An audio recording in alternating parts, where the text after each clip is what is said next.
Hey, everybody.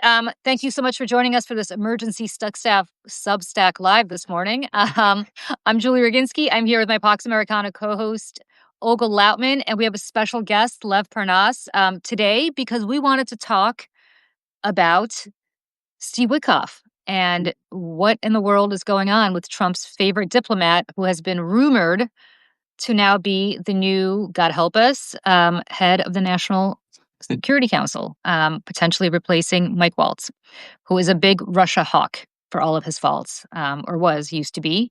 Not so much when it comes to Steve Witkoff. So thank you to both Olga and especially to Lev for being our special guest today. Thank you for having me, Julie. Yeah. It's my first time on your show, and I'm really happy. I mean, and Olga is, I've known Olga for a while now. We've been fighting on different platforms, this Russian disinformation before even the election. So Olga is a true fighter. So I'm proud to be on the same stage with both of you. I know the great work that both of you do. So really, really happy to be here.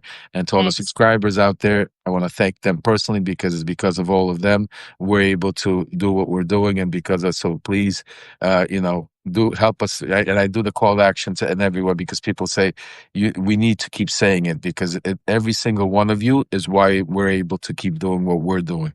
Because Trump, trust me when I tell you, nobody knows him better than me, is trying to shut down independent journalists. He's trying to shut down whistleblowers. He's trying to shut down leakers, not fix the problem, but shut down the information from coming out. So that's why it's more important than ever in the history of the United, in your life probably, because you're making and living this history, is that you do your job. Because each and every one of you needs to go out today and take 2-3 more people and bring them to subscribe to Julie's, Olga's, my Substack, become free subscribe, pay subscribe. Whatever you could do, everything counts. But one thing you can't do is do nothing, because doing nothing is not an option. So thank you for having me. Steve Witkoff, I've been reporting on him for the past 3 weeks now since I've joined Substack, and it just gets crazier and crazier by the moment. And, you started off with a great thing, Julie, when you said, you know what, can you imagine he's in line to be the next national security advisor? But as you were saying I was saying to myself, I said, well, he currently is the national security advisor, because like, if we really take a look at, let's think about what's going on. Mike Waltz And was our Secretary of State. and Sorry. Secretary of State, right? Well, the official title for national security was Mike Waltz. But did Mike Waltz ever meet with Vladimir Putin? No. Steve Witkoff met with him 4 times. And you guys know that we know of. that we know Yeah. exactly, that we know of. And we're not even counting Kirill Dmitriev and all the other meetings that are happening behind the scene. But I'm just saying, and the Blavatnik relationship and the Friedman relationship, and we could go on and on. So we're not even going there. We're just talking about him, his official role. His official role is envoy to the Middle East. Think about it. He has no relation to Russia, but he's been meeting with the president, Vladimir Putin, more than anybody, like we said, that we know. Well, let's just pause for a second and I think set the stage, because you mentioned a lot of names, and for some of us they're familiar, but for others who may be joining, they're not.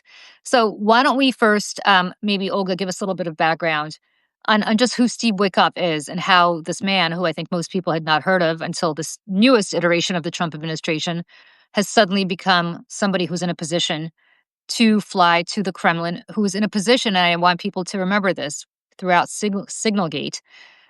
You had a lot of people on Signalgate, on that Signal chat, who were in positions of influence. So we'll start with J.D. Vance, the vice president, Pete Hegseth, the secretary of defense, Marco Rubio, the secretary of state, John Ratcliffe at the CIA, Mike Waltz then at the National Security Council, and so on. I'm sorry? Tulsi Gabbard.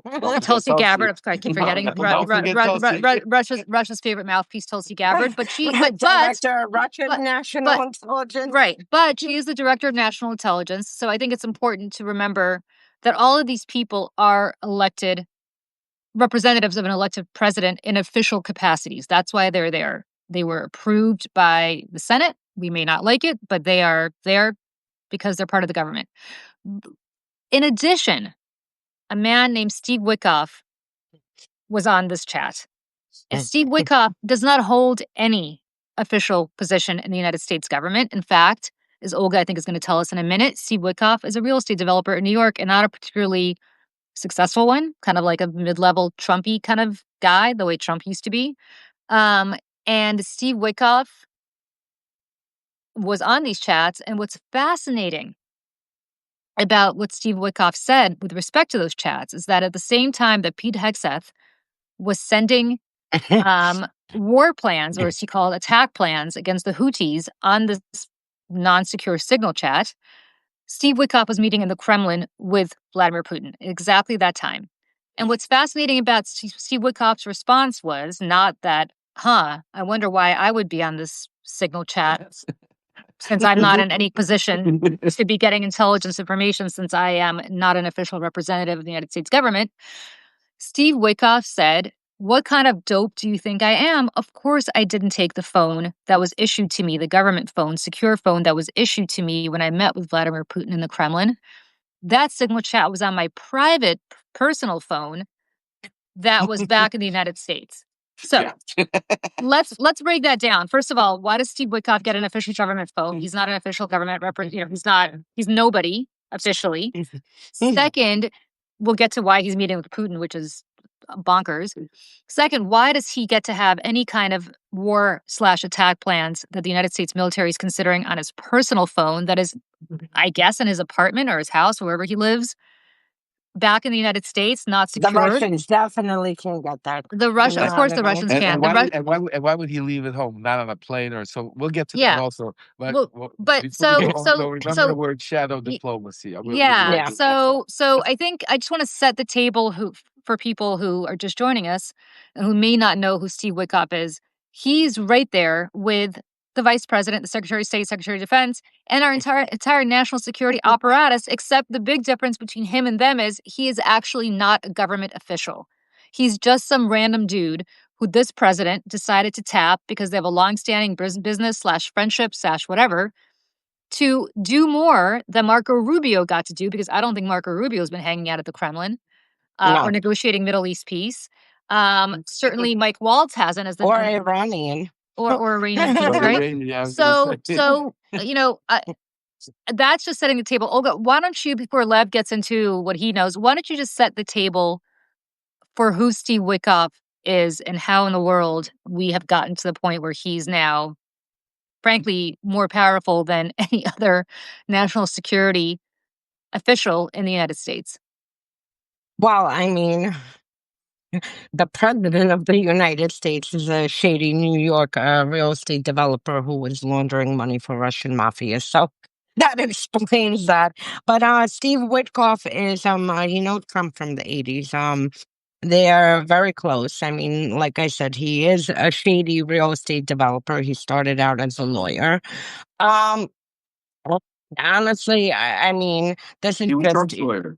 Yeah, and this just shows how Trump, views America's national security. Instead of putting professionals who have, some kind of experience and tenure, he puts a real estate guy. And I still, every time, this is why I do my Trump tyranny tracker every night. And every time I put a story on Witkoff, I make sure to write that he's a real estate guy. I mean, this guy is not a special envoy. He's a real estate guy. And they know each other, like I said, for decades. And I mean, frankly, if you pull back, it's incredible to the fact that, Trump is tapping these people. And I don't know if another one in this circle, of this is Tom Barrack, who was tapped at something to Turkey recently, like a few days ago. He is tapping criminals and shady people to carry out America's national security. So what makes Witkoff shady? He pardons them. He first cleans them. He pardons them. He cleans them up, and then he makes an ambassador to France. And, like Kushner's father.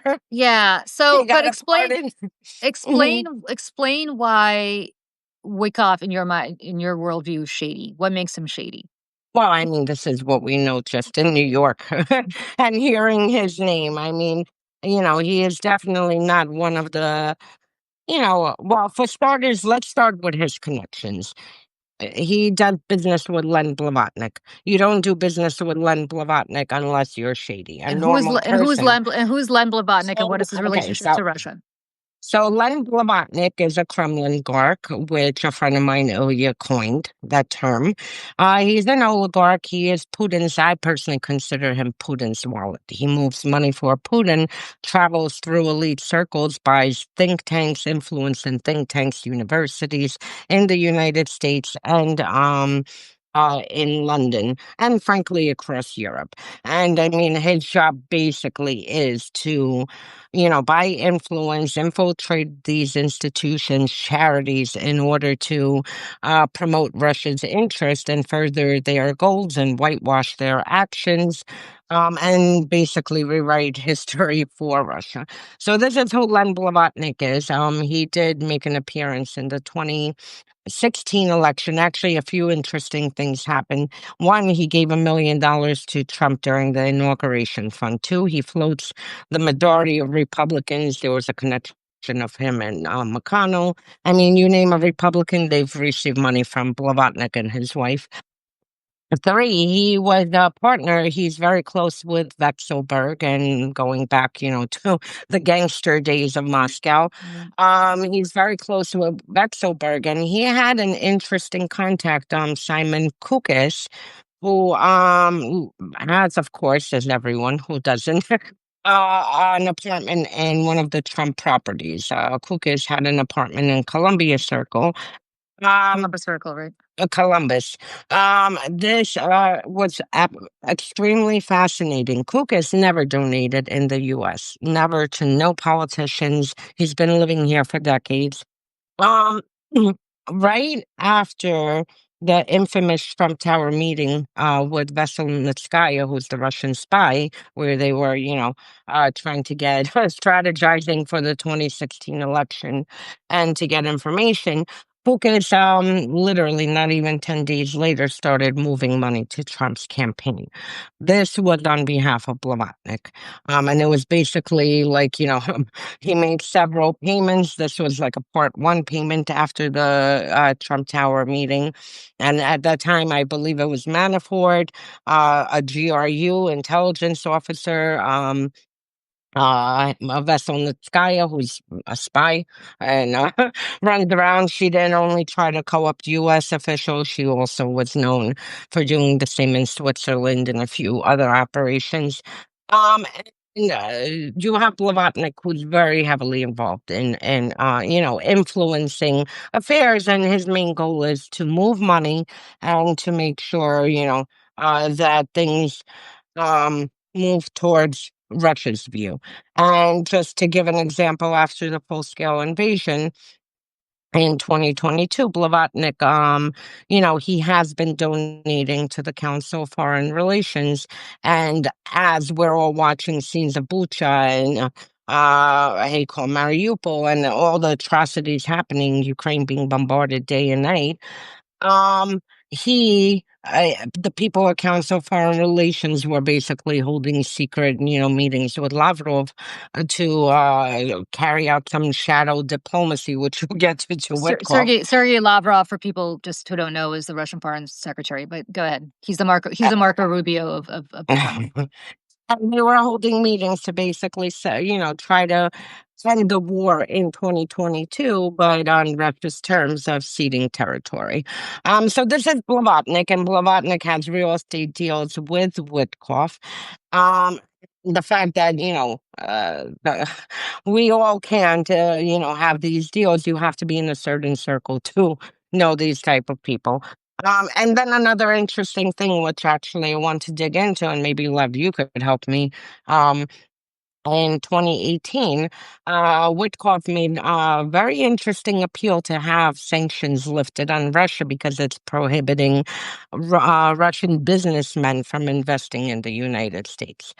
And I really want to see what exactly happened in 2018 that he who whispered in his ear to tell him basically to lift sanctions. And then just to wrap up, and I'll give it to Lev, to wrap up, besides all of these connections with Russia, besides the fact he uses a private plane, to go to Russia, he's not flying on official government planes. The meeting that he just had with Putin, was laughable. He showed up at the table alone. There's a woman next to him. He didn't know if she's a translator from the U.S. Embassy or the Kremlin. And he's sitting and facing off with Putin and his senior officials. I mean, this is how ridiculous, this whole thing is. But just They to roll they up everything, go ahead. Well, I was gonna say they think that this is like negotiating a real estate deal in They are. New in New They're York. not And they negotiating. they think this is like negotiating a real estate deal more They relatively are. in the Russian parts of New York, like Brighton Beach, where they probably have negotiated real estate deals. They have no idea who they're dealing with. And there's a question before we get to Lev, and just before we wrap up, there's a question in the chat about why are we just learning about this now? Actually, this has all been out there. And This we've is been not talking about it for months now. every bit of it has been out there. It's just that the mainstream media is not covering it. So we're very grateful to all of you for coming here because we actually intend to cover this. Olga and I do every single week. And Lev, we thought was the expert on this because of his background. So I will let you wrap up now, Olga, and then Lev, maybe you could take it from there. And just to wrap up, don't forget that Witkoff, while he's under these sham plans, running to Moscow and prostituting himself to Putin, the main thing is about business because Putin had instructed the state companies to put together the most enticing packages for Trump. And this includes mineral deals. This includes, again, Trump Tower deal. This includes, gas deals and whatnot. And his son is involved with Don Jr. through crypto and the whole World Liberty Financial, I believe it's a company, and they just literally signed a deal yesterday in Dubai. With the people in Dubai. So I mean, you have the crypto aspect of easily moving money without anyone knowing what wallet this is, and then you have the real estate and business deal aspect. Love all you. Thank you. Well, yeah, I mean, Olga, after you, it's hard to follow such an act. I mean, you're incredible. The work you do, the information you give.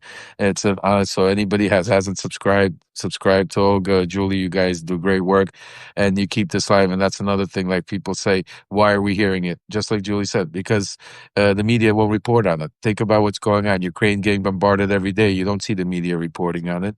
These talks that are happening are all nonsense and fake. You don't see the media. What the media reports is, oh, there was a great mineral deal done. But we'll get to the mineral deal. Let me take it step by step because I need to really get your viewers and focus them back and really understand and take you back a little even further about Steve Witkoff and his relationships. So Steve Witkoff's relationships go back to 2010 with the Russian organized crime. He was associated with a gentleman by the name of Anatoly Golubchik. Golubchik was a gentleman by the name of Taiwanchik.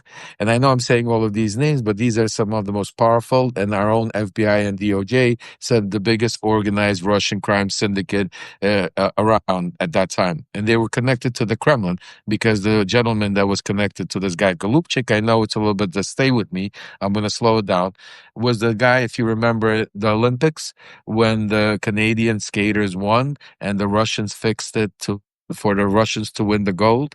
This is who it was. It was done for Vladimir Putin by this gentleman, Taiwanchik, which I know very well, but going back from the 90s. So Stephen Witkoff wrote a letter of recommendation for Anatoly Golubchik to be able to get approved for a condo board in Manhattan that he was buying. After Golubchik got indicted, and was sentencing at the hearing, there was an official letter that for sentencing that Witkoff wrote saying that he made a grave mistake. He really didn't know Golubchik, but he wrote the letter on behalf of a friend. Lev, can I just add to set the scene? Yeah. Go ahead. Okay, so he's mentioning Golubchik, Taiwanchik. Taiwanchik is like big time mobster, one of the top 5 in Russia. And just to give the bigger picture, Trump has his towers on Fifth Avenue. I can't begin to tell you how many operations were running through it through the 90s and 2000s. I mean, it really is incredible when you go floor by floor, apartment by apartment. But there were several people, and it was Trencher, Golubchik, and this art dealer, who, by the way, Trump pardoned on his last day out in 2020. And they were running an international gambling ring. So So, I mean, on top of the several schemes running through Trump Tower, they were running this international gambling ring for Taiwanchik. Taiwanchik is basically, I think he is considered a boar of Zakon, which is thief in law, which is one of the higher labels. You know, you're like basically one of the top capos, I guess, in the Italian mafia.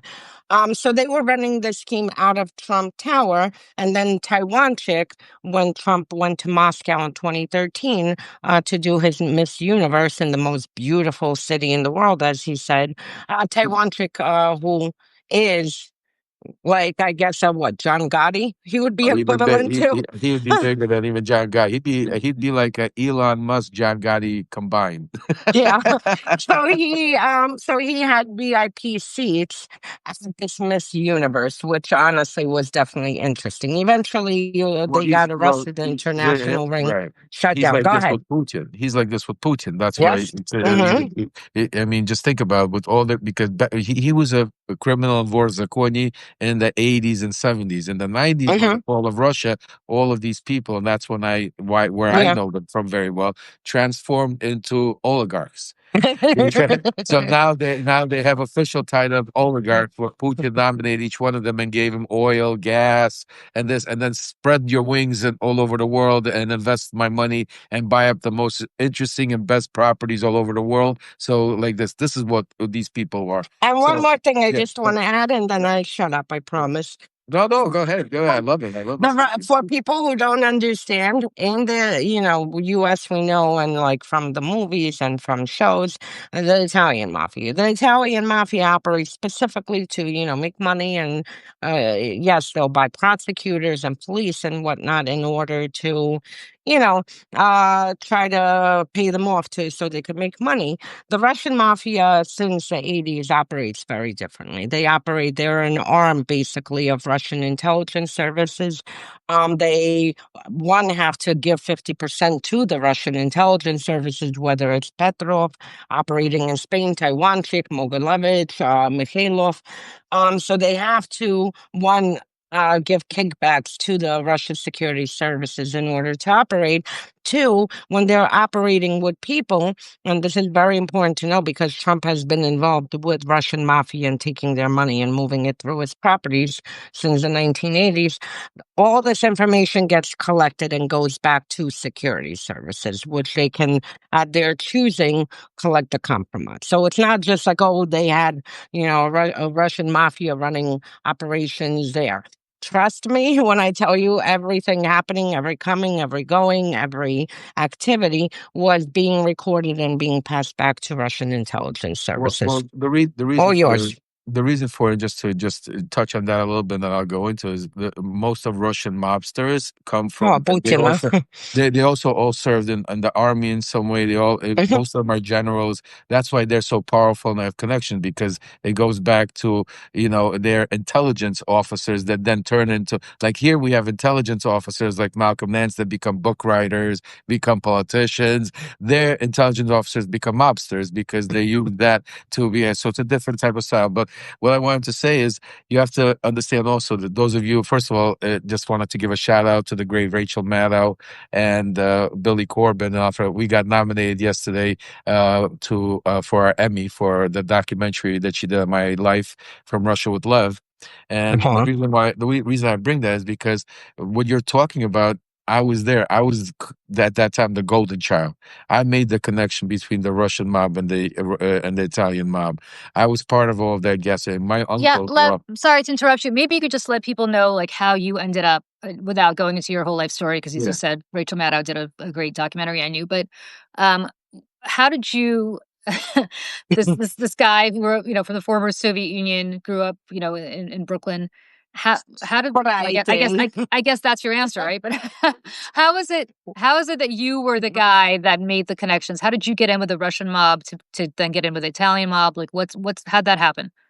I grew up in a time in that era where we just immigrated. In the 70s was the major immigration, and I was part of the immigration in 1976, where it was that first major wave when Russia tried to get rid of all the Jews and made us criminals.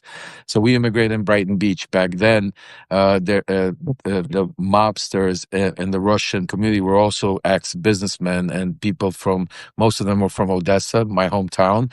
And these were people that were businessmen in Odessa. They were considered like they would own factories and underground factories, and that would be the biggest crime, financial guys. So some of these guys like Murat Balagula, which was one of the famous ones, they were my father's deep friend. Like we all came immigrant. We were all like one big family. And when my father passed away when I was 11 years old, a lot of some of the most powerful men took me in. I became like a golden child to a lot of them because I was clean cut. I was loyal and I could speak the languages and I had a passport. A lot of them couldn't travel because of whatever illegality. So when I turned 18, they sent me to Russia in 1989 to make the connections to all of their former contacts back then. And if you read the book or watch the story, that's where I made it. And the major connection came is when the hockey players, when we had the hockey players come in, they all came through my corporation. Fatih, of all these guys, I got them jobs through my L1 visa. They came to Brooklyn, and then they started the Russian government and the mob went after them, their contracts, their families. And that's when the Italian mob got involved. And at the same time, there was also the gas link where they started getting the gas Red tax. Daisy scheme. The Daisy schemes.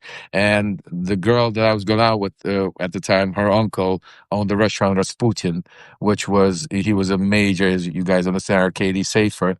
He was one of the originals in that world. And my best friend was Oksana.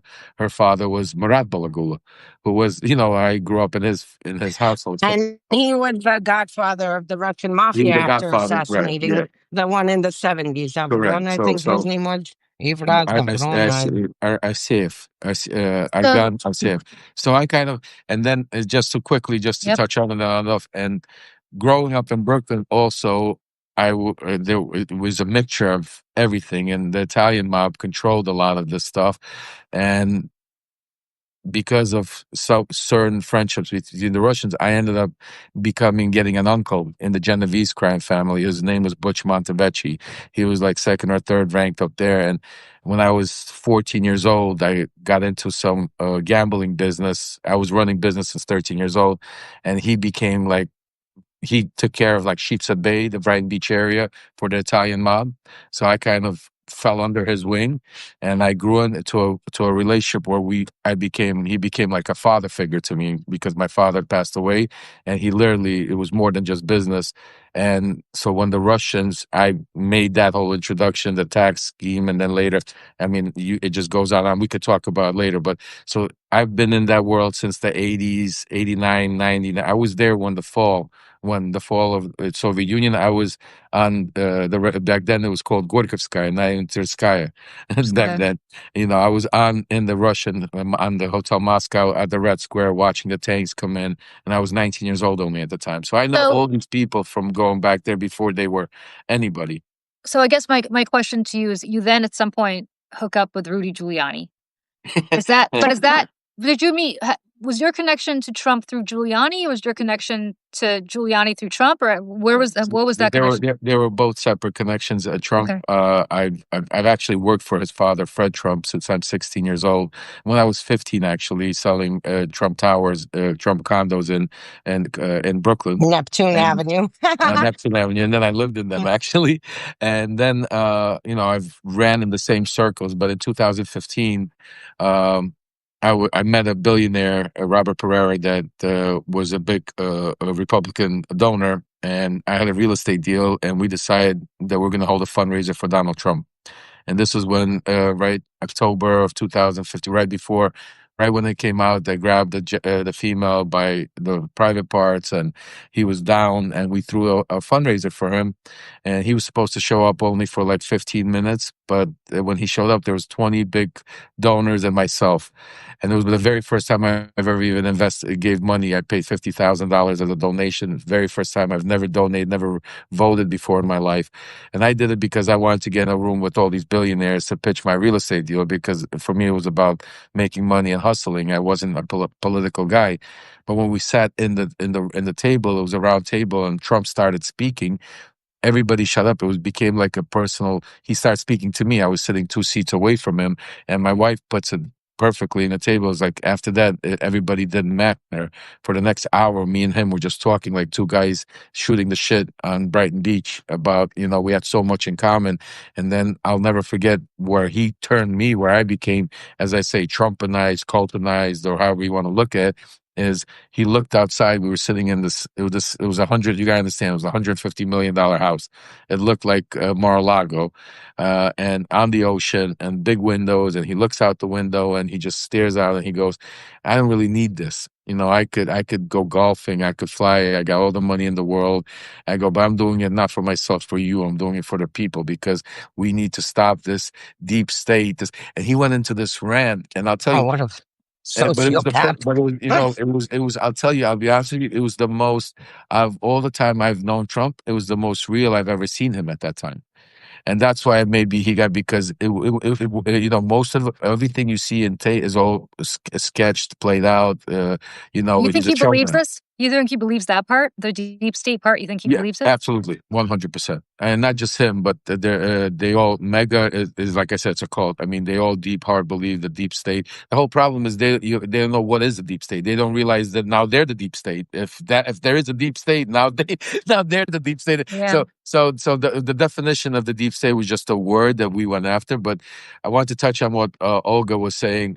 Yeah, I know the Bonanno crime family, the Genovese, the Gambino, Sammy the Bull Gravano. I used to go to his social club constantly, and John Gotti knew him very well. So what I'm saying to you is, I grew up in a very crazy world. That's why for me to get into the White House and then be right into the president, you couldn't even imagine. But what's happening right now with Witkoff, because I want to bring it back to Right. what the subject is Steve Witkoff, and it's very important that we had this little conversation, because history is repeating itself, folks.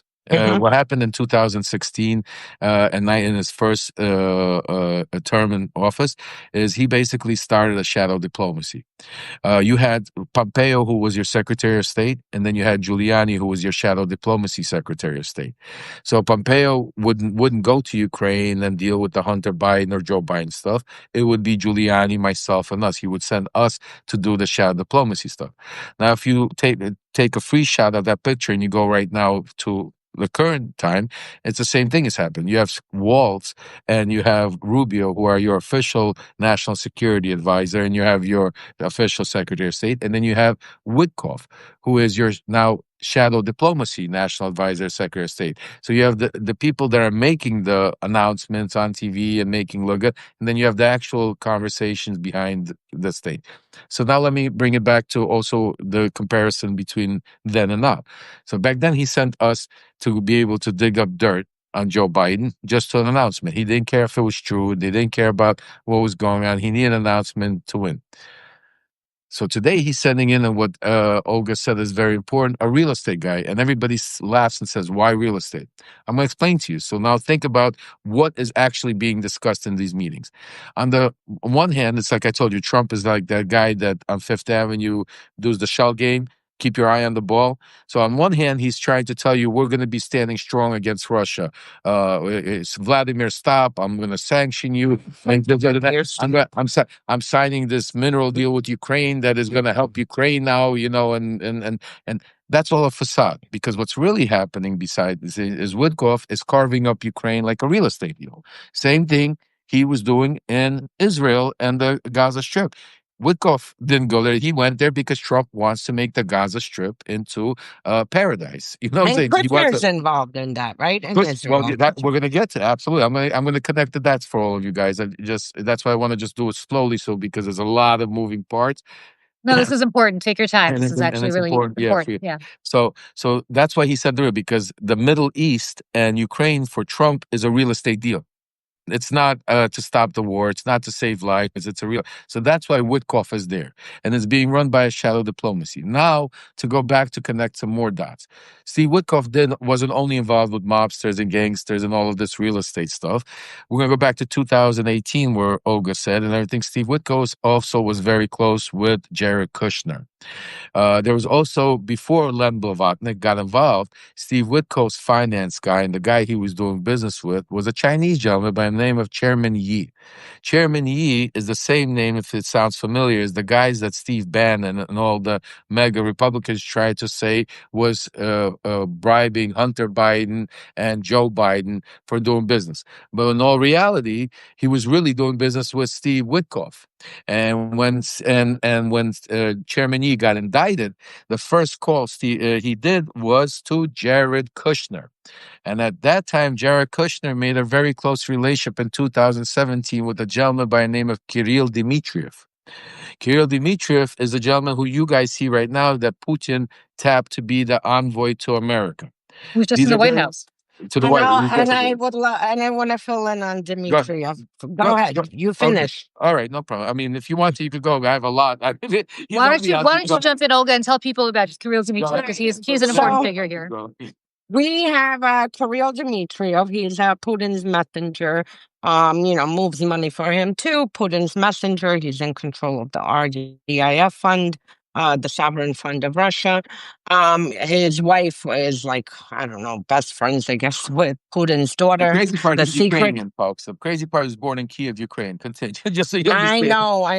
He's not even Russian. He's not even Russian. He's a wannabe Russian that moved to America during the Soviet. Yeah, he grew up in America, actually. Well, as the only Russian on this call, the only person that was actually born in Russia in this chat, let me tell you, it's nothing to be proud of at the moment. But go ahead. But you know what? It's not even Russia. We were all Soviet Union. We were all Soviet Jews. Yeah. You know what I'm saying to you? We were all Soviet Jews. It didn't matter. That's why, when people say to me sometimes Russian, Ukraine, to me it was difficult because, Bright Beach was called Little Odessa, but didn't mean that it was just Odessa. Everybody from Moscow to St. Petersburg to Kiev, everybody was there because it was more like Soviet Union. We all spoke the same language. It was Soviet Union. It was, I'm saying? It wasn't even Russia or, now it's Russia. So we didn't come from Russia or UK. We came from the Soviet Union. So anyway, Brighton was the most interesting place because literally the whole place was set up like little baked goods in front of the store. If anybody on this chat is anywhere near the New York metropolitan area and has not been to Brighton Beach, you should just go. You should just literally it's so different now. I know, but take the B train, go out there. We should do one of you guys should do a live from there and just do one time and show people, because even though it's changed, Olga, it's still, you still have the signs still there. Just to get it and maybe we'll do that. Yeah, now there's only one babushka who stands in front of the cafe and sells the things. It used to be every single block. Anyway, all right. So sorry, let's go back to Kirill Dmitriev. But go ahead. So Dmitriev is very trusted by Putin. He is his messenger, and he carries out operations for him, moves messages from the Kremlin to the whoever. By the way, to keep this in mind, very, very closely tied to the direct pipeline between the Saudis and the Russians. That's a very important part, which we'll get to. And Dmitriev, and Dmitriev for a long time, has been running around and again, moving messages for Russia, carrying out their operations and whatnot.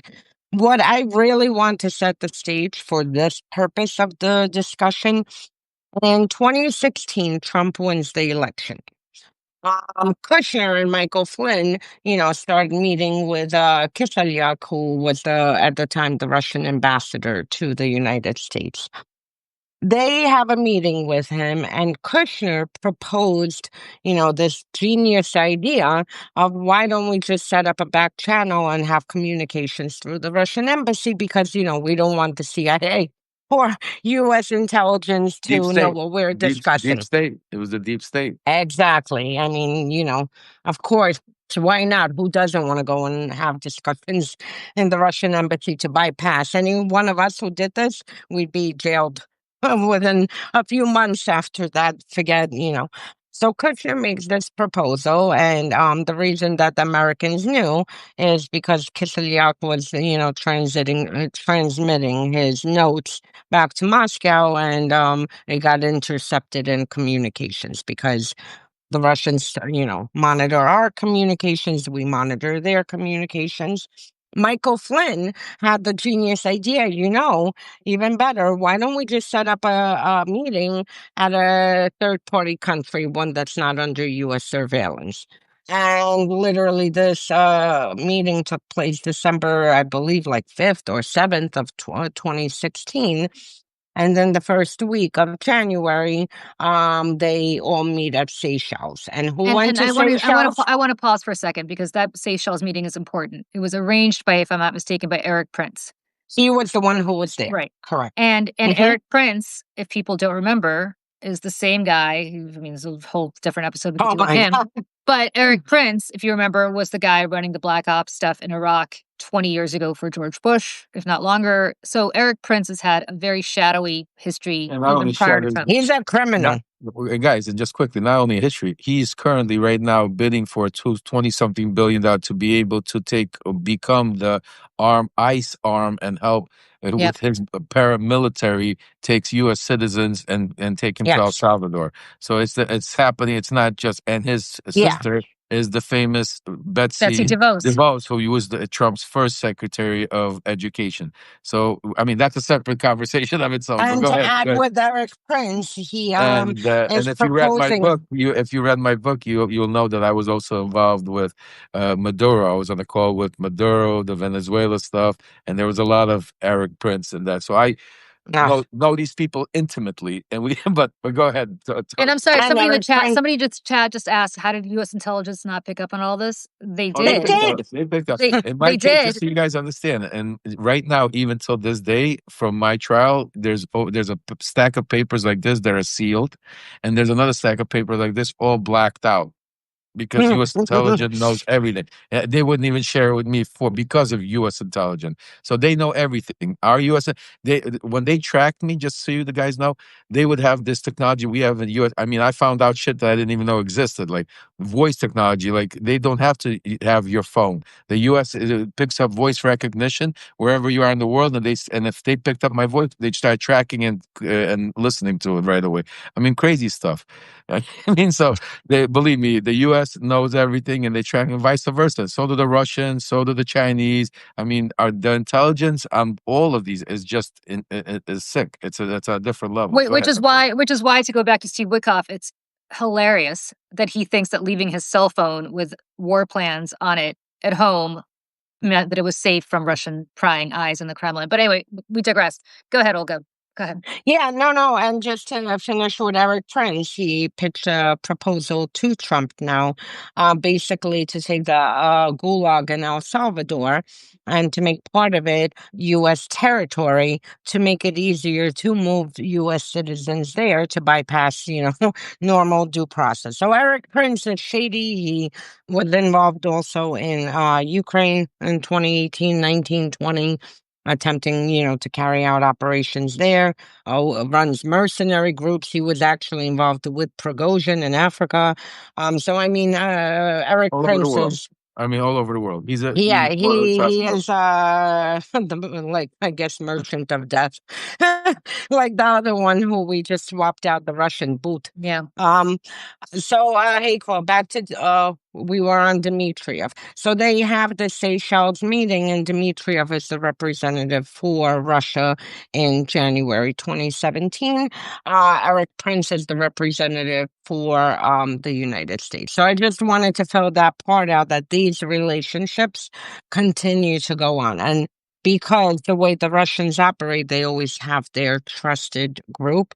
Same thing with the Russian mafia. So this is why you constantly see the repetition of the same people popping up.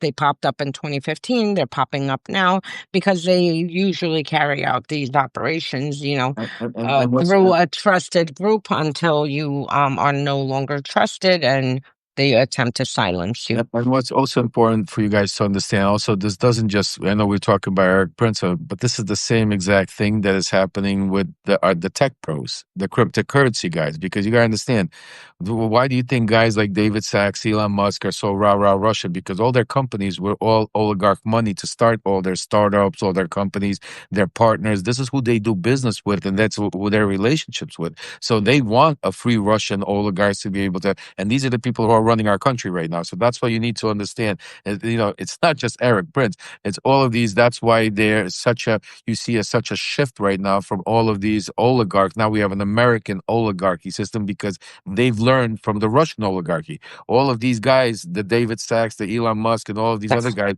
the Peter Thiels, before they became billionaires from Russian billionaires that invested money into their companies going back 20 years and 25, 30 years. So they've learned, they've had relationships, they understand. Just like they merited, same thing Trump is doing. Like I always say, Trump is not Putin's puppet. He is Putin's student. He's a student of dictatorship and trying to master it here in the United States. He's not trying to do something for anybody. He wants to be the head mastermind, the head dictator. He's just in a world out of his league right now, folks. And that's the case. And that's why we're seeing such chaos in everything that he's done, from tariffs to relationships to Witko. But going back to the relationships with Witko for them. So yeah, very important that you touched on Saudi Arabia, because that's where Witkoff makes his first contact with Jared Kushner in Saudi, I think in 2017, while Jared was making his $2 billion deal, working his way out to get the Saudis to invest for what we still don't know what and how. And Flynn with the nuclear plant. You remember Flynn was running a shadow deal. This is where Dmitriev comes in the relationships I was building, and the relationship has been working like that. That's where the real communications are going. So when you see Trump, when you see Rubio, when you see all of these people out there talking, they're not the ones really leading or doing it. Where the real deal happening with the Middle East, with Russia, Ukraine, with Iran, the people that control it are Steve Witkoff, Jared Kushner, and Kirill Dmitriev. And obviously Vladimir Putin, because he is on top of it, because it's not like Trump, where Trump gets the download, because I've done it, I've been there, so I'll tell you how it works. It's not like Trump is sitting there with his national security and all these people. He'll get a call from Jared, or Steve Witkoff will fly in his plane. They'll go and they'll sit down like two guys and say, "You'll never believe what Vladimir told me." First of all, let me tell you this. Wait till you see Vladimir's house. You think Mar-a-Lago is great? These guys, like, you don't understand. We got to make more. This is the type of conversations that they're. I just want you to give you an idea. Like, it's not going to be like where you sit down and there's, officials. It's going to be like, you know what? So this is what I think we need to do, because if the mineral deal, the only way it's going to work, the Russians control it. Crimea, and that's the other thing. And this is why it's very important. You guys hear Crimea. You guys talk about Crimea. Me and what we've spoken about with Olga on the show. I think yesterday was when we mentioned it the first time, that why Crimea is so important when it comes to the sanctions and everything. Because Trump, on one hand, and that's what I was telling you before we went into Witkoff, is telling you he's hard on Russia, he's against it. But on the other hand, he's pushing. And one thing they're all saying in unison is that Crimea is Russian, and that's out of the question. So Alex has given us from Ukraine, gave us transcripts a couple of days ago from the meeting that they had at the Vatican. And in that meeting, there was a strict conversation between Zelensky and Trump, where Trump told Zelensky about that the United States is going to recognize Crimea as Russian territory. Zelensky turns around to him and says, "No, that's Ukrainian. We're never going to give that up." And Trump says, "Well, I don't need you to recognize it. We're going to recognize it, and that's good enough." What good enough is that people don't understand, and you need to know, is if that happens, there's a chain of events that happens afterwards, is a litany of sanctions that will get lifted from the 2014 of oligarchs, oil, business. It would become, and that's what it's about, because Trump Yes, and Rubio can't figure out how to lift the sanctions without the Europeans and the rest of the world getting involved and helping out to get Russia back into to give Putin what he wants, and that's getting back into all that. And that's where the key is Crimea. That's why such a fight going over Crimea, not only because of the humanitarian that these people are being held hostage. Nobody wanted to become, you know what I'm saying to you? There was no real referendum, so let's understand that. But not only because it's a strategic port city, but the main reason is that all of these sanctions are tied to what happened in 2014, which was 11 years ago, which was even before 2022. So, So what do you, Lev, to interject, what do you make of the fact that this morning Rubio puts out that they're pulling out of any kind of, the war that Trump promised to end even before January 20th? All of a sudden, we're getting out. That's between the Russians and the Ukrainians. You think this was all about just recognizing Crimea so the sanctions could be lifted, and then that's it? That's the only interest? Why now? Well, no. Well, they try to see what's happening now. And it's very important. It's a great question. Is because Trump had a thought that Zelensky was his puppet. Like, because you have to understand, in his first administration, Zelensky had to do what he had to do and bow down to Trump to be able to survive because America's, he was the president of the United States. Trump used that to try to validate that, and try to say that, look, I should never even got impeached because Zelensky never said that I did anything to him. And he always used that as a thing to push Zelensky and use Zelensky as a scapegoat, saying that the Democrats are after me. I had a great conversation with Zelensky. I never pressured him. And Zelensky gave that to him all the way up until that Oval meeting that you saw what happened. That was the shift and the change, because I'm very close with Yermak and a lot of people in Zelensky's administration. And what happened was, as Zelensky, when he went to the Oval, he didn't. That's why they had the car. He already came prepared. They knew that there's no deal. I mean, and they had the reassurances from the Europeans. When Zelensky got finally the reassurances that he needed from the Europeans, he came into that meeting, and that's when Trump realized that he didn't have Zelensky the way he thought. He was promising Putin that Zelensky's going to do whatever he tells him to do. That don't worry about it. He was Yeah, talking I'll about. add to that. We'll give a what's, because in Trump's mind, what's Zaporizhia or Odessa? He doesn't care. Yeah. He doesn't even know where they are. So in his mind, he thought he's going to. Neither does Steve Wickoff, apparently. Right. He thought, and Rubio knew that, but Rubio thought he had no choice here. But when Rubio had the meetings in Paris, where Yermak came to him and said, listen, we're not doing this. I mean, it's not happening. And they stood strong. That's when Rubio pulled out and said, that was the first time he said, we're going to pull out unless there's a deal. And right after that, something interesting happened. That Paris meeting, Witkoff was supposed to be there, but he pulled out also and instead flew to meet with Putin in Russia. So I'm just telling you, the third meeting. The third meeting, right? That was the third meeting. That was even before this current meeting. So that's what I'm saying to you. So that's where, kind of to set the stage, I guess, where and I could add to that on that part. And I'm sorry, just because you keep mentioning Yermak's name, you're talking about Andrei Yermak, who is just so people know, he's basically chief of staff is not probably the best analogy, but he's more than that. But he's Zelensky's right hand guy. So when Lev is talking about Yermak, that's who he's talking about. He's basically speaking for the Ukrainians when he's speaking to Rubio and saying this is not going to fly. And just so you know, my relationship, I was the first one to interact with Andrei Yermak going back 2019 when Yermak became Zelensky's official chief of staff at the time, and I was the one that was sent by Trump to put pressure on Andrei Yermak in Spain and other places to invest in Anonymous. So I have a long-standing relationship.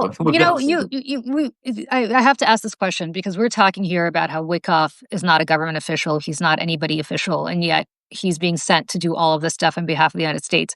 Why were you that guy? You were Steve Wickoff in the first administration. Why? What? So I think this is really important. I think people need to, because we're talking about Wickoff here.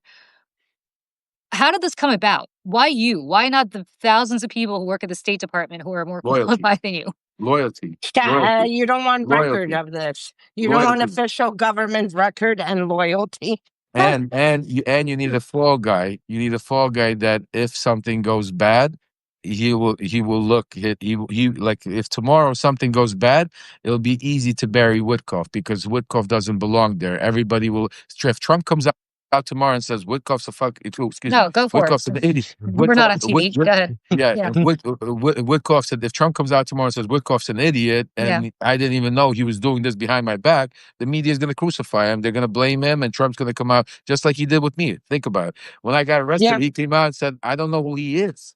I don't know. I've never met He's the a guy. coffee boy.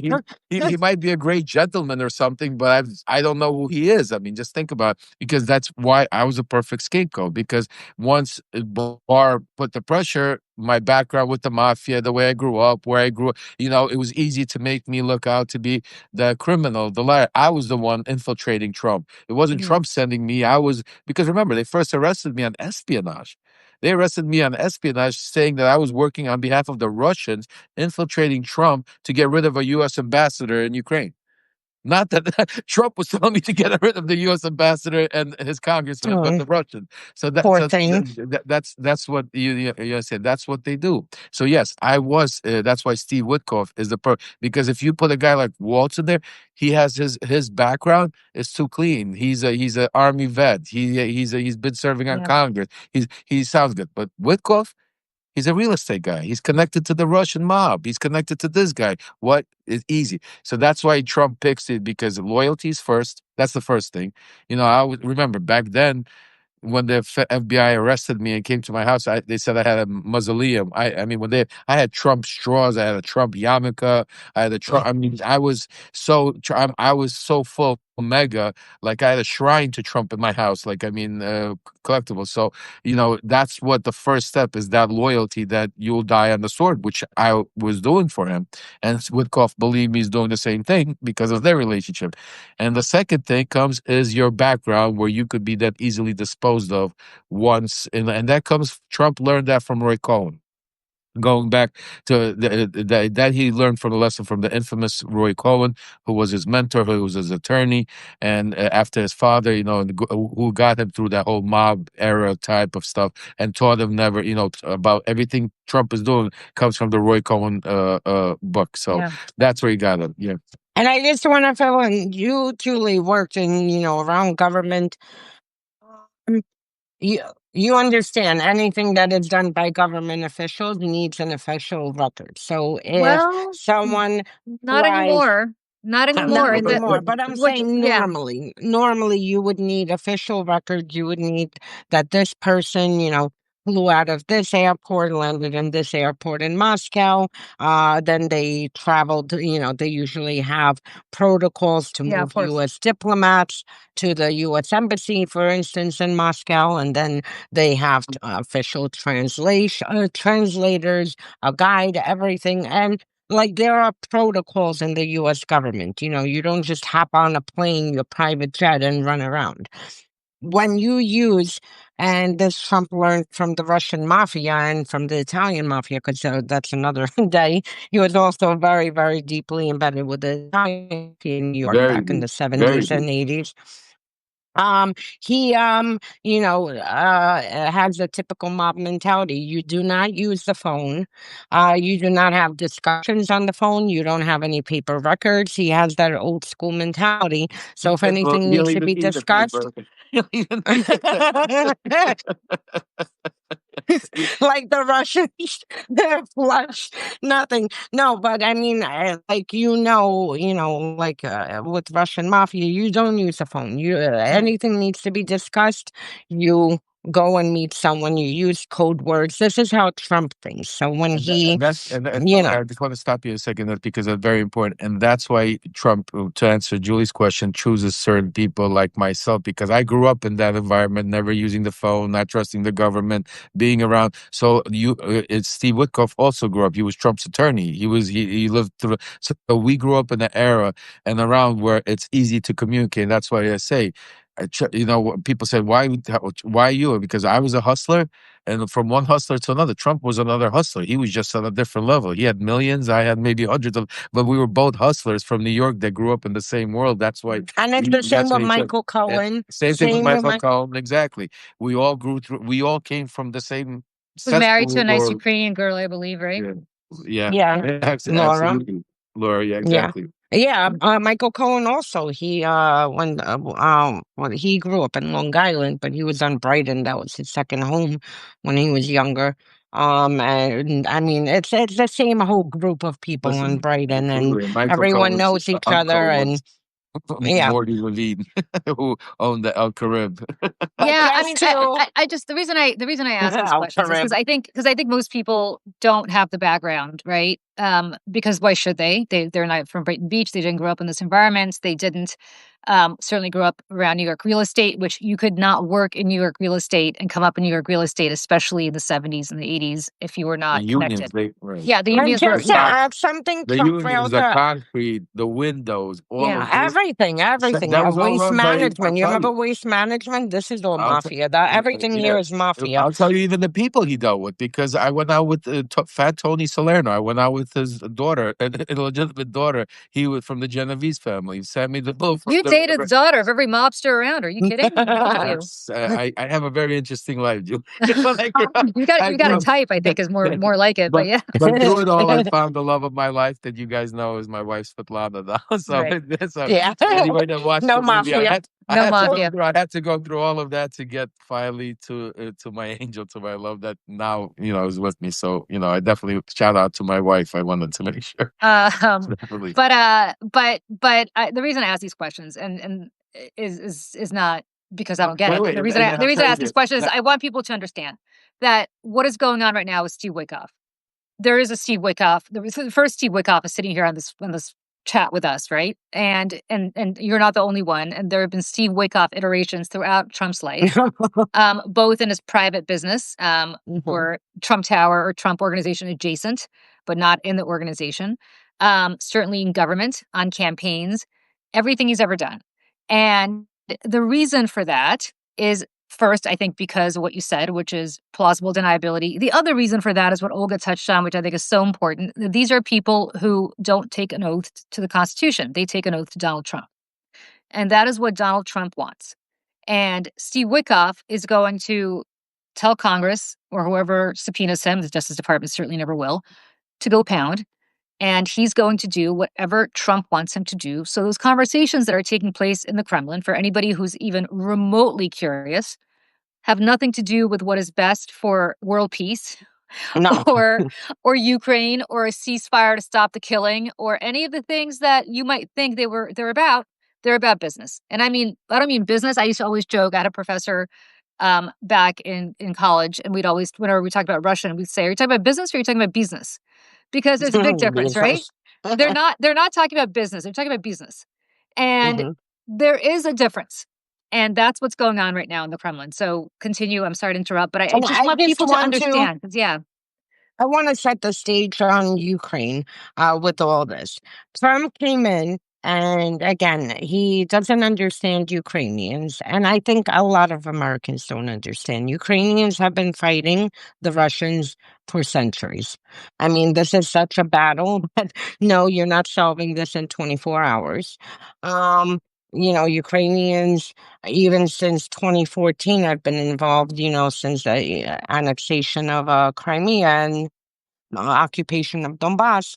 And Ukrainians will sacrifice their life today for it if there's a potential, not even for their children, their grandchildren, to have peace. So they don't think about today. They don't think about, they think about taking any action to sacrifice, to ensure peace in the future for their generations. Because for centuries, between Holodomor, that wiped out millions of Ukrainians because Stalin, basically committed genocide. And finally, I believe the U.S.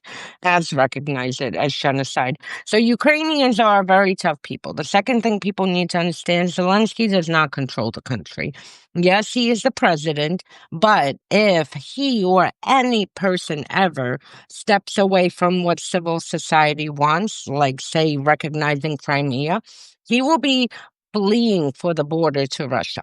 Ukrainian civil society is so strong and so organized between the Orange Revolution, between the Maidan so organized that Ukrainians literally have a system. Boom, they text, we need a protest now. Text it. It shoots through every single town and village. Every single town and village has, local activists. They organize, mobilize, and within minutes you'll have a solid protest. So Zelensky doesn't have the power. Trump thinks, like Putin, where he has the power, and for himself, that he's the one who has sole power over affairs. Zelensky doesn't. And Zelensky would never betray Ukraine. He's not Yanukovych. So Trump came into this thinking, oh, I'm going to just push out. Well, they're weak, and without the United States, they're going to just fall. Ukrainians will, grandmothers, babushki will be fighting Russians with freaking broomsticks if there are no U.S. weapons, because they do not want to be under occupation. So that's to set the stage. The second thing, on a geopolitical front, Europe, and we've talked about this a lot, for over a year, every single European country, their intelligence has assessed that if Ukraine falls, Europe is next. And you have had warning after warning from Finland, from Estonia, from Germany, from Britain, France, Poland, that everyone has their different assessments, but that Russia can invade and launch an official war across all of Europe, anywhere from 2 years to 7 years. Bottom line, every intelligence agency, and we're talking about dozens, agree and have put out these assessments that Russia is preparing to expand their war.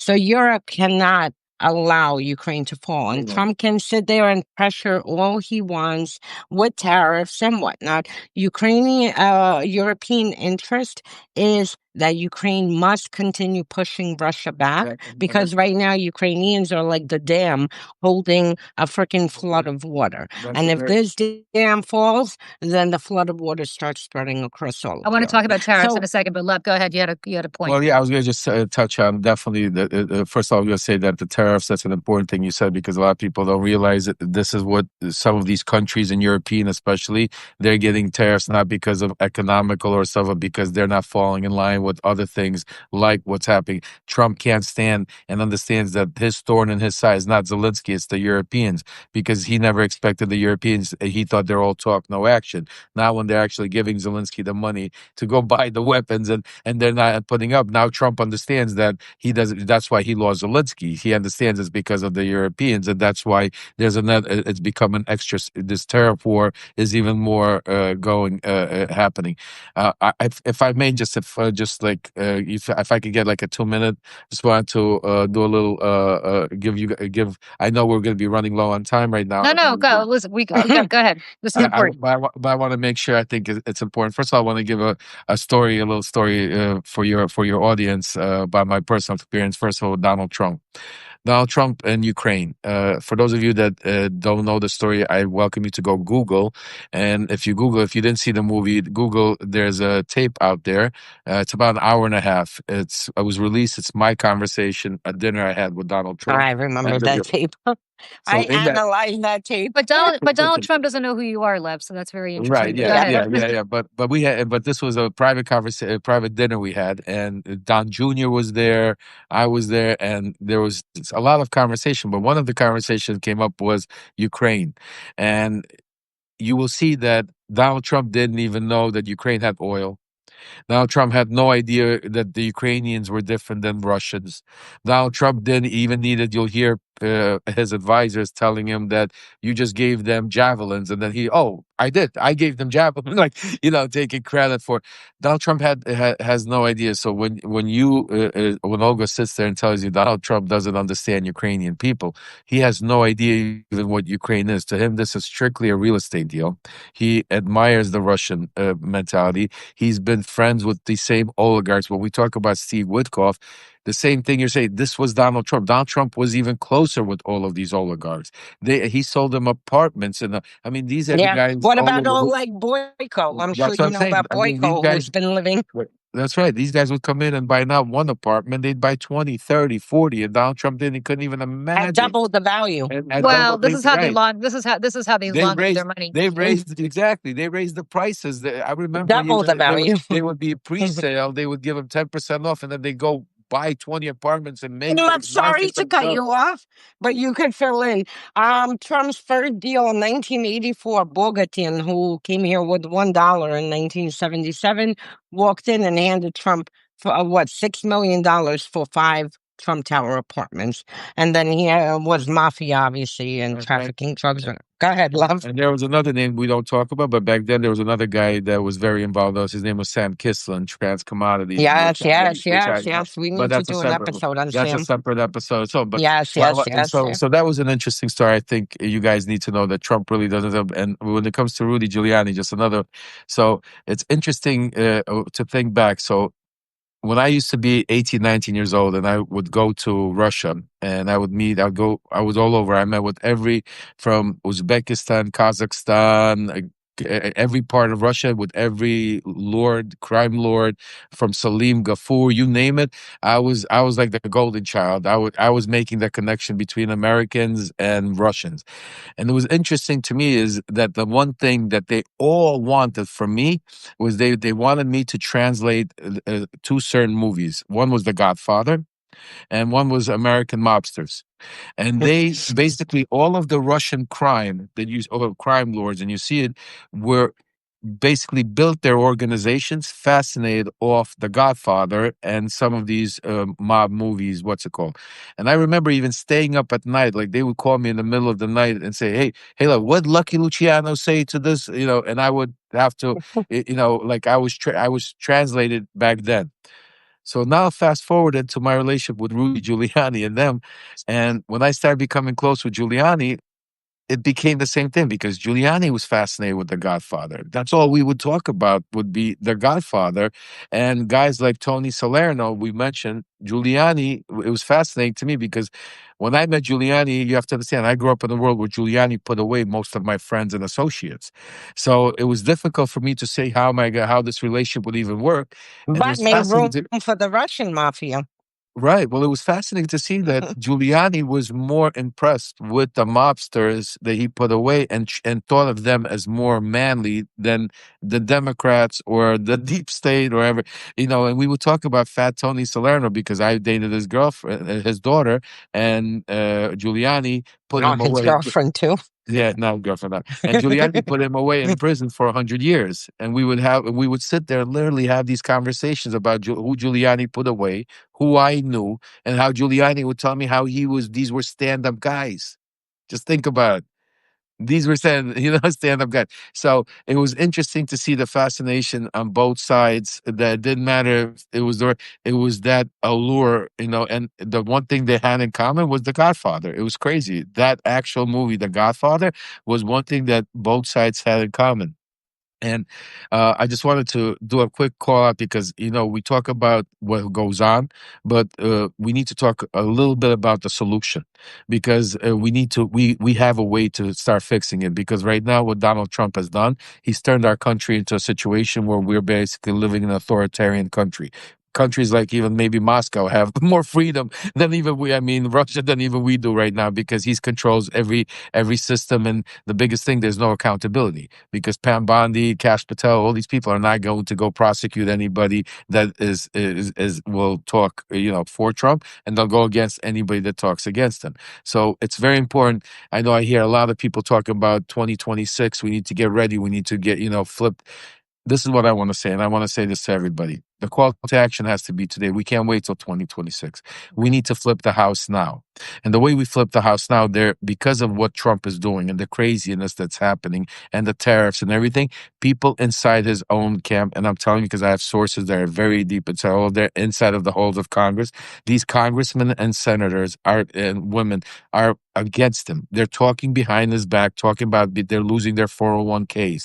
They're losing, their retirement funds. Not everybody's an Elon Musk. Most of these people are hurting, and they're not mega cultists. It's the mega cultists that will come out and say, we don't care if we lose money, we're trying. But most of these people in Congress have at least, they sold their soul, but they're starting to get reached. So here's what I'm going to say to you.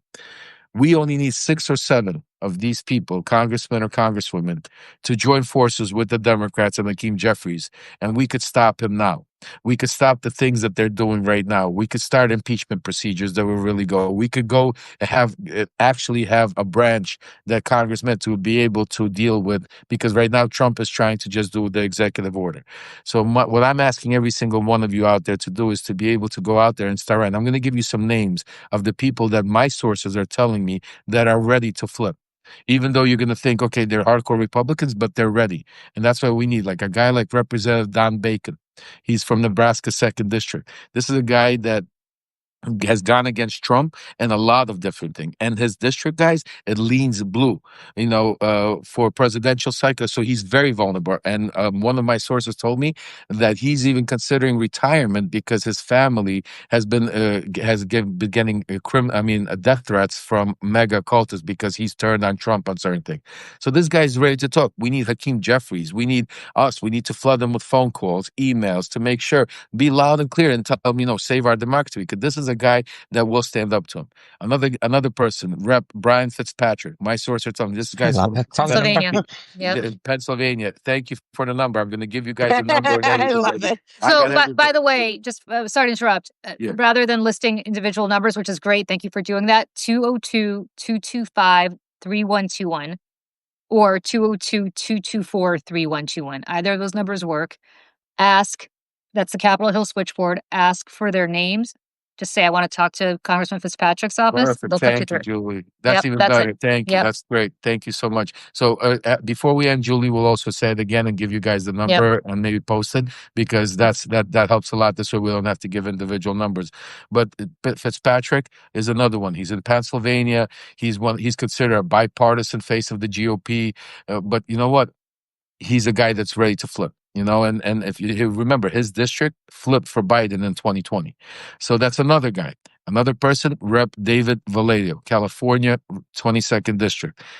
This guy took over Devin Nunes's his position. And right now, that's a blue district in California. And this is a guy that voted for Trump's impeachment, stood up against him. So these are people that have stood up against Trump and ready to go. And right now, Lawler.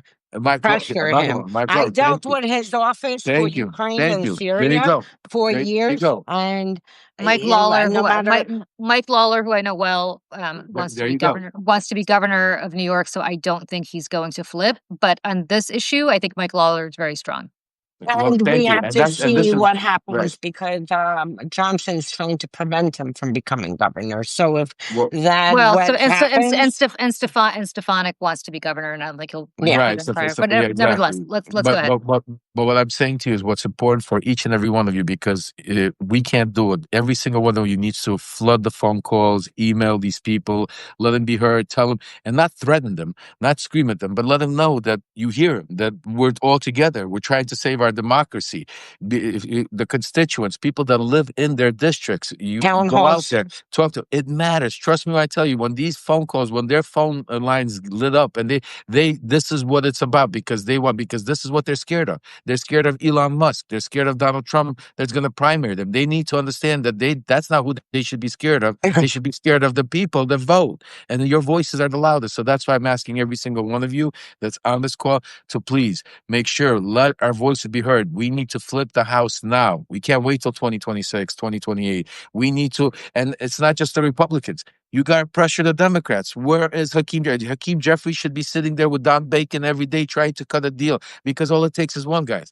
Don Bacon falls, and I promise you the dominoes will fall so quickly you'll see more than 6 or 7 people start joining forces. It all takes that first person, and that's why I know there's a lot going on there. There's, we got the 50-51 protests. We have the, hands-off protests. We have a lot of different people doing, the 14th Amendment, and everybody, and all of these things are great. But remember, all of these things need accountability, which we don't have right now. So we need to at least get something. It doesn't mean that if we flip the House, that right away Donald Trump will be gone. No.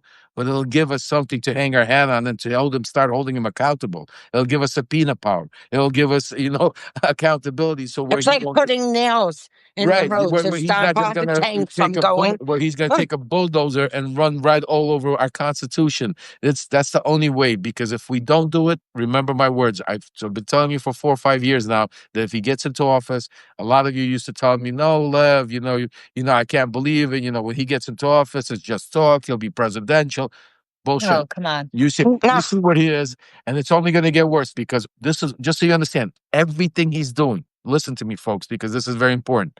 Everything as he's doing is meant to destroy our constitution. It's meant to destroy our institution. It's meant to destroy our economy. Why? Because the main goal that Donald Trump wants to do is he wants to stay in power forever. And for him to be able to do that, he needs to do it now, not And 3 years all from three of now. us are from a Exactly. region That who we know I'm gonna exactly how.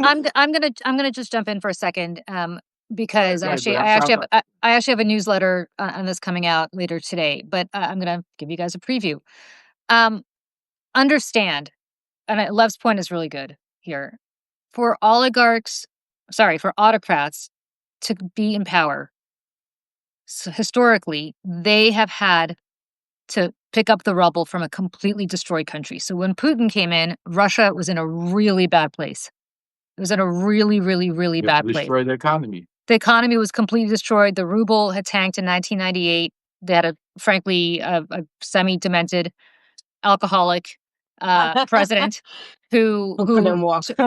who couldn't walk, and who had turned over the government effectively to a bunch of oligarchs who were stripping the Soviet wealth from the people and pocketing it for themselves, right? That's when Putin came in. He needed that kind of ecosystem to come in, and for good measure, blew up a couple of buildings to say that there was national security threat so he could come in. Go back to Hitler. Hitler didn't come in when Germany was flourishing. Hitler came in when the economy was completely tanked, and people were literally having barrels of Deutsche Marks that they were bringing to buy a loaf of bread, and so on and so forth, right? Democracy doesn't flourishes when people do well. Autocracy flourishes when people are desperate and they need a strong man to help them. You wonder why, right? You wonder why Donald Trump is allowing federal funding for cancer research to be cut, right? Cancer is going to projected to kill about more than 600,000 Americans this year. Why would he cut cancer research? Why would he cut Alzheimer's research at a time when his father died of Alzheimer's, his sister died of Alzheimer's, apparently his uncle died of Alzheimer's? Why would he do this? Why would he arrest and detain Ksenia Petrova, which is the only person, this Harvard researcher, who is the only person who can read code at Harvard on a computer that literally can detect cancer and other diseases into research into longevity? Why would he imprison somebody like her? This woman has the potential to save lives. He imprisoned her. If you think about it, why would he? I mean, this is crazy, right? He's harming his own people for doing it, because the country needs to be brought to its knees Thank you. for him to Thank seize you. power. Thank you. That's what I've been saying. Thank you, Julie. That this is what I've been saying. I've been writing. This is what he's bringing this country. That's why the tariffs. That's why all of this is happening. It's all part of a game. And guys, he's not done, because he is going to invade Greenland. He is going to go after Iran. We are going to. You're going to see stuff. That's why we need to act now. And I hate to be repeat myself, but it's the most important thing that you could do today, each and every one of you out there, besides subscribing to each and every one of us to make sure you're informed, because that's the number one thing, is to go out there and make your voices be heard. Because what we're telling you here today, we're literally putting our life at risk. We're putting our safety at risk, because we're living in a time right now where Donald Trump is trying to destroy not only the mass media like CBS to CNN, but he's going after the individuals. He's going to individual reporters like my son Aaron Parnas, like the Midas guys, like Julie, like Olga, like myself. I mean, I'm not even talking about myself, who's I'm on probation right now under his DOJ. They're dealing with the stuff every day because he doesn't want me talking at all. So that's why it's important that if we go out there and give you this information, you do your job. And your job is to A, make sure you subscribe to all of us. B, tell 2-3 people today about about these platforms and the messages that you heard today, so they could spread it on, because it needs to spread. See, call up these representatives that we give you, and any other ones that you might think of that I didn't give you or you don't know.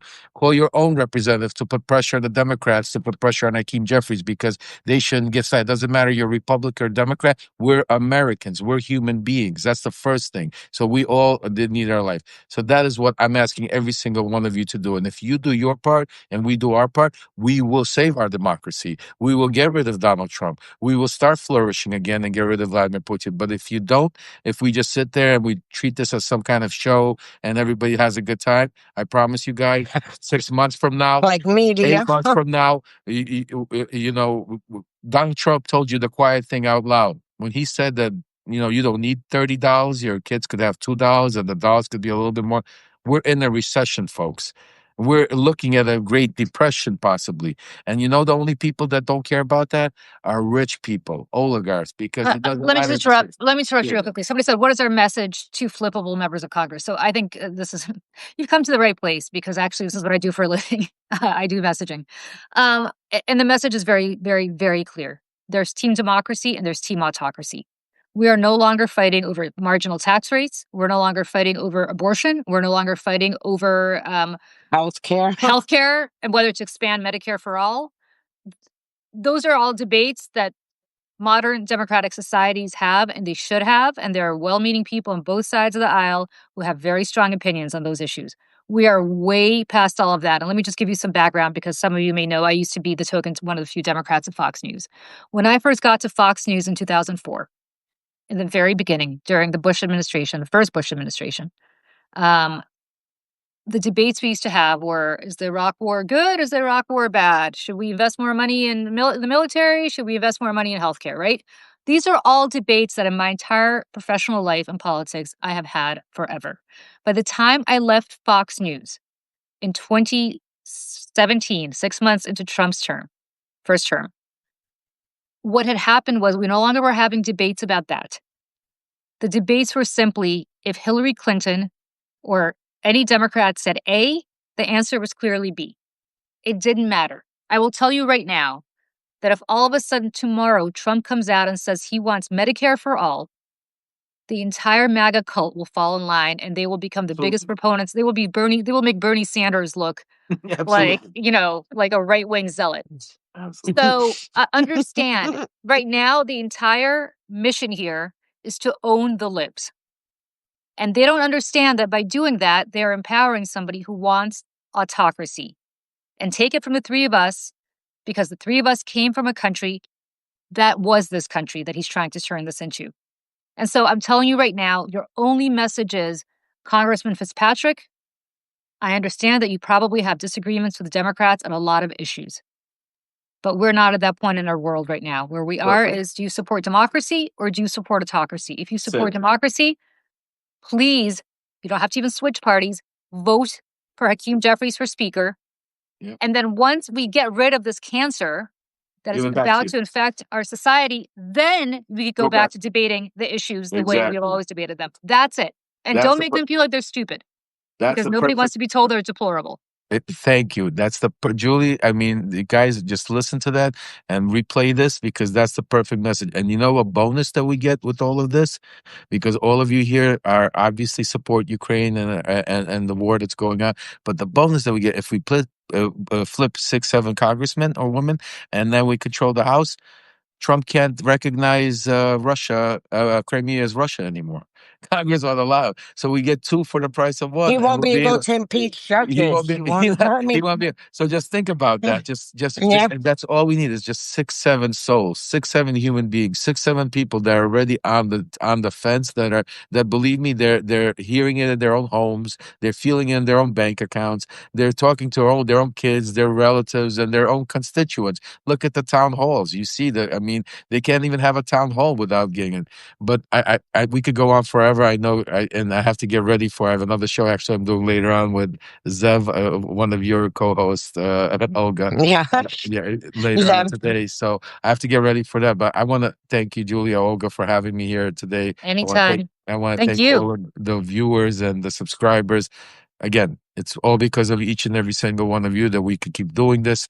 We're going to do this. We have a lot of stuff. So make sure you subscribe to Julie, subscribe to Olga, subscribe. If you're subscribed to any one of us, subscribe to the other, because the vast amount of information is how you'll be able to do it, because it's the only way. You're We only going all to be. connect the dots together Yeah. between his and Lev, you better come back because this was amazing. Oh, And we absolutely. didn't even touch on like 80% of your incredible story, which I think everybody should know because it's just an incredible, amazing story. We did learn a lot about your dating life though back in the 70s. Hopefully your wife and kids will be watching this. But Julie, Yes. it is interesting because when you grew up during the 80s, it was like, so prevalent to be around Russian or Italian mafia or both, because It was a different Lev, world. you Not remember, like me. Avenue So U? you guys, this is what's so funny. So real quickly, we were talking about this before the show began. When you were a Soviet Jewish immigrant, you landed here in New York. A lot of people went to Brooklyn. Both your families went to Brooklyn, right? My family went to the Bronx. So I actually did not grow up around any of this, which is so But you interesting. missed out. I go to More Brighton Beach. Like Americanized. You became more I Americanized became much quicker, more Americanized, and because Brighton Beach kept that Russian, the Ukrainian, no the Soviet question. Union, and so we stayed Yep. in there much longer. And part of the whole thing, remember, during our immigration, was not to trust the government. We were anti-government. So when we came here, it was easy to get influenced because the Italian mob was against the police, against the government. So we Yep. didn't trust the police to begin with. So it was easy to grow into that system. And it took us 20, 30 years to start realizing, and 2-3 generations to start realizing that it's not the Soviet Union, that because I remember back then we wouldn't even open bank accounts. Everything was cash. Hide And it. you guys all voted Republican. You guys all loved Reagan. You all voted Republican. My parents were like the only Russian Jewish immigrants who were Democrats. Always. You guys all went Republican. So it was a completely different upbringing. No, All and right. Brooklyn at that time was incredible because it was like every neighborhood. Like Avenue U was one Italian mafia. 18th Avenue was another Italian mafia. Kings Highway, a third. Let's Normal. do another show, because I have some stories for you. If you guys want to go into can't wait to hear it. we could go into Come back. do a special show about that. Let's plan it maybe next week And sometime. we should do targeted shows. Manafort. The Manafort's let's do it. operating in the Manafort. background right now. Let's This do it. man is my number one. Pick Actually falls the name, underneath him. and we'll go over him. I promise. Sounds good. Maybe we'll do. Partner is the one that taught Manafort how to dress, because when he came to Ukraine, Manafort. Quick story: Manafort when he came to Ukraine, he was the typical Washington D.C. lobbyist. When Igor got a hold of him, that's when he started buying the $30,000 jacket. They transformed Manafort. They transformed Manafort. So we got stories. But anyway, thank you guys. Yeah, so we much should for do a having me. Manafort special. We will. And to everybody who joined us today, both from the United States, and I always say this, from around the world, especially to the people from around the world who are so passionate about our democracy, because I think, it affects you. To anybody from Ukraine who might be watching. Oh, Dugan. Yes. Yeah. Sorry. Dugan, yes. We are with you. And to everybody else, Olga and I will see you next Thursday at 11 a.m. Eastern for another episode of Pax Americana. And Lev, you better come back because this was amazing. Absolutely. Thank you guys for having me. God bless you guys. All right. Good to see everybody. Thank you. Bye. Bye. Bye.